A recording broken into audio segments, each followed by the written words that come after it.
Welcome to the Susan Brender Show. It's all about you, featuring shows on health and wellness, the performing arts, politics, and people who inspire you to be your very best. And now, here's Susan Brender. I'm Susan Brender, and this is the Susan Brender Show. Today, I'm very fortunate to have a wonderful person on my show. His name is Douglas Coleman. Now, Douglas Coleman runs a production company called DJC, and he also does work for many other people, including the Douglas Coleman Show. Now, let's talk to Douglas Coleman and find out what it's like to be a radio host and run a radio production company, because there's a lot of work to be done in that area. So here we go. Let's hear from you, Douglas. So tell our audience about what it's like and to be a host of a show and to actually to be in sort of the media, because many people think it's glamorous, but you and I know it's a lot of work. So let's hear your story first. Okay. Well, it's definitely a lot of work. Putting together a radio show, typically I book guests. I do the whole thing. I work by myself. I don't have anybody helping me. I book my guests. I find different guests online and through various blogs and websites, and I send out all kinds of emails, and hopefully somebody responds.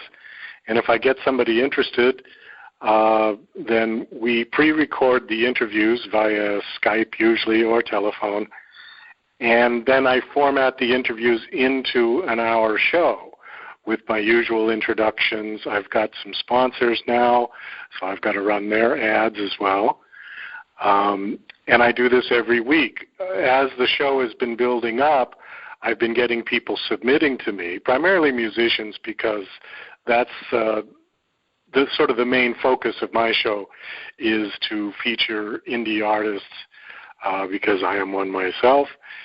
And everybody has gone online now in kind of a DIY climate. So I'm getting a lot of music submitted to me for people who want me just to either play their music or have interviews or interviews. So it's been keeping me busy. I get probably 100, maybe a week, various people. Like I said, mostly musicians, but now I've been getting authors, quite a few authors coming in as well. And then I send out a lot of emails. So it's almost a full-time job just maintaining the emails. But after that, once we get the show done, then it's got to be formatted. We mix it, we edit it, make it 59 minutes and 30 seconds or so, add our opening theme and add our ending theme. And I broadcast it once.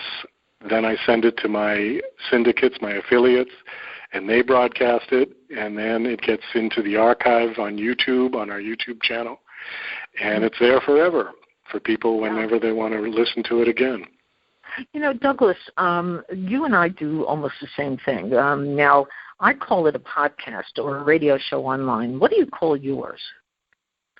A radio show online, because I don't like to use the word podcast, because to me podcast, and at least this is what I was taught to the definition of podcast, is somebody who just talks to themselves. There's a lot of people who just do a solo show.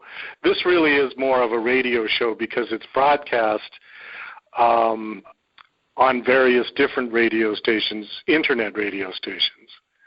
Mm-hmm. And so I would consider it, but plus it's formatted as a radio show. We have theme music, we have advertising, we have little bits that we do. We've got a couple of regular crazy characters who come onto the show.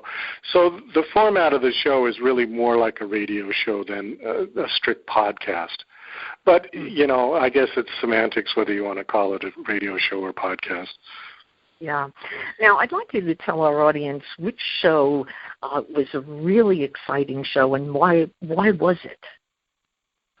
The ones I did? Yes, one of the ones that you did. I mean, tell us a story. People love stories, so I'd like to hear from you one of the stories of one of the guests that really turned you on. Now, let me just tell you a little story on my part. Do you know Terry Gross on NPR? I know the name. I don't know the show exactly. Okay, well, Terry Gross interviewed a very special artist. In fact, I'm not sure of his name, but you probably know. He covers his face in black with black, and he's a very, very famous singer. Now, she interviewed him, and she started her show, and she said to him, your name was Bernie Schwartz. Your next name was Thomas Smith. And then there was another name and another name. And now you call yourself, and as I said, the name just escapes me for the moment. And she said, why do you call yourself that? And he said, money. And that started the whole show, money. So that's one of my stories, listening to Terry Gross. Now, I want to know what was one of the, as I said, one of the stories of one of the artists that you interviewed that you felt was so funny, so interesting, and so exciting. So who did you interview who made that kind of impression on you? Well, I tell you, it's a tie between two. Can I tell you two? Because Sure. I really couldn't choose between these two. The first one was Stuart Epps, who is a world-famous record producer, engineer. He's worked with Elton John. He's worked with Led Zeppelin. He worked with Bad Company, Oasis, Bill Wyman and the Rolling Stones.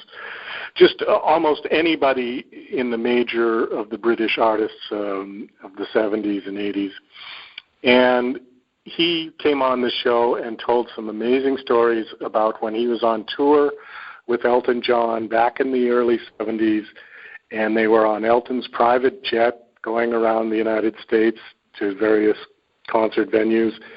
And at some point in the tour, John Lennon joined their entourage and was on the plane with them for a couple of days, and then they went to Madison Square Garden and did the famous now 1974 Thanksgiving show where John Lennon came out and performed with Elton and did a couple of songs. And that was his last public performance, unfortunately, before he was murdered. So he told this whole story from a eyewitness perspective. He was in the dressing room in the back when John was there, and then all of a sudden Yoko Ono showed up, and just told it very personally because he was there. And I tell you, I was riveted to my earphones, my headphones for the hour that he was on. It was incredible. Wow. And he talked about working with Jimmy Page and Led Zeppelin, and then Jimmy bought the studio that he had been working in, and there's just all kinds of amazing stories. These were like the people that were my idols as a kid for my music, and then to be talking to this guy who was really there when these albums were being created, it was amazing to me. So that was one. The other guy, his name is Michael Mogielewski, and he is an author of a book about survival in the wilderness, and it was also about how he became Cosmo's Man of the Year back in the 80s. He went from one extreme to the other. He was a wilderness guy living on an island in Alaska where the nearest neighbor was like 40 miles away, and he had no electric, no phone, no anything. He had to live off the land for 2 years. And while he was out there, he wrote a book about survival in the wilderness, blah, blah, blah. The book got picked up by HarperCollins in New York. Suddenly he's a famous author. He goes on the Oprah Winfrey Show twice, and he was voted Cosmo Man of the Year. He had women calling him day and night, and it was like it was an amazing story for the sort of from one end to the other, from being completely isolated to being mobbed in the course of a few months. He said all of this happened just literally in a couple of months. And I was laughing through most of that interview. So I would say those two would probably be the most memorable ones for me so far. Now, people, they often ask me, Susan, they say to me, Susan, you are the host of a radio show online. What does that mean? People don't understand what we do, Douglas. They don't understand. They think of radio, or they think of terrestrial radio. They don't think of the Internet being a resource for a show like ours. So how would you explain what you do? How do you explain the fact that now, with all the new technology, that it's so easy to do a show online? Well, it is. It's very easy to do a show online. And it's also, I think, the best place to have a show these days, because you can your reach is unlimited. You can reach anybody who's got a smartphone, anybody who's got a computer, where with traditional terrestrial radio, if you were on an FM station, even if you were in the biggest FM station in New York or LA, you're going to reach a couple million people, maybe. And that's great, but that's all you're going to reach. On the Internet, the possibilities are endless. Also now, the way that most of these shows are set up, they get broadcast and then archived. People are at the point these days with technology where they want to listen to what they want when they want. The idea of tuning in at 8 o'clock on Tuesday night is kind of passé these days. People just want to listen to things or to watch things when they want it. Movies on demand, radio shows on demand. So to do it on the Internet, yes, it's much easier to do it, but I think it's better in the sense that you can get a potentially much bigger audience than you would ever get on terrestrial radio. Plus, you can do it from your home, or you can do it when you're away. You can do it anywhere. It's very simple to do the basics. Then you've got to, depending on how elaborate you want your show. But I'm embracing the technology that I think it's fantastic. You can listen to this show anywhere you want, in your car. If you've got a smartphone, you can plug the car into the car in the USB port. You can listen to it while you're driving. To me, FM radio is going to die. And I've read that Norway, the country of Norway, has no more FM. They got rid of it. And I think that's going to start to happen around the world. I think people are it's expensive to set up a radio station like that. Takes lots of electricity. You've got to have an office, a building, a staff, the whole bit. When you move it to the Internet, you can do it from a room. If you want to set up a studio, I had a studio set up already for my music, so I just kind of used that to do the radio show with. And I think it's wonderful. I think that there's a lot of it out there, but I think there's some great Internet radio shows out there. I haven't listened to FM radio in I don't know how many years. I can't tell you. Yes, I agree with you. We're on the same page, believe me. Now, here's something else that I want our audience to understand.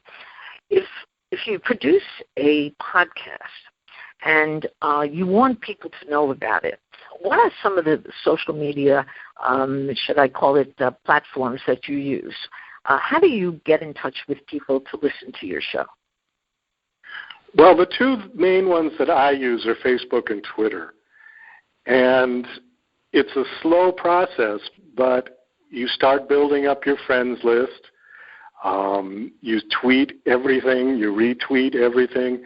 You post all the time about the new show coming up and this show, and here's where you can get to the archive, and we're looking for people, we're looking for advertisers, all that kind of stuff I just posted on my Facebook account and my Twitter account, and little by little, people start following.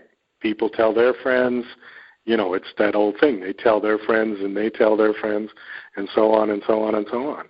And now I've got about 39,000 followers on Twitter. I've got about 5,000 Facebook friends. And, people now when I post something, I get responses from a lot of people, like just the like clicks or, oh, great show or this and that, and then plus people submitting to me who want to be on the show. So it takes a little while. It helps I had a publicist for a while that I worked with for about a year, and she was promoting my music, and then I switched over to the radio show, and she was promoting that for a while, and then we went our separate ways. But, I've been able to maintain and actually grow the show without an official promoter, publicist at this point. So I don't know if I really need one. But that's basically how I've been doing it, and it just keeps growing. Yeah. Now, is this a hobby for you, or is this part of your career? Well, that's a good question. I'm sort of retired from my career, if you will, but that's a whole other story. This is something that I do because I'm very passionate about doing it, and it's opened a lot of doors for me as far as music is concerned. Music was my first passion. That's what I started out doing when I was 18 years old, many years ago. You're a musician, huh? Right. And what do you play? Just tell me what you play. I'm curious. Oh, piano primarily, and singer-songwriter. Piano and guitar, and I write songs and record them, and that's what I've been doing for most of my adult life. But what happened was the radio show opened up as a way to promote my music initially. And then gradually it grew to where I was promoting other people's music, and it just kind of took off from there. It's sort of sprouted arms and legs of its own. I've been doing this since June, which isn't that long. I mean, it hasn't even been a year yet. And the show has done really well. I started out on a radio station in Florida doing, sort of a remote live broadcast. And it was a lot of fun, but I tell you, it taught me that I never wanted to do a live show ever again because there were so many problems with it. There were so many technical problems, and everybody had to be there at a specific time. And that was really hard to get guests to say, well, you got to call at, exactly this time because this is when we're going to do the show. When you do it pre-recorded, they can call in whenever it's convenient for them, and then it's up to me to determine what date the show will be broadcast. Much easier working that way.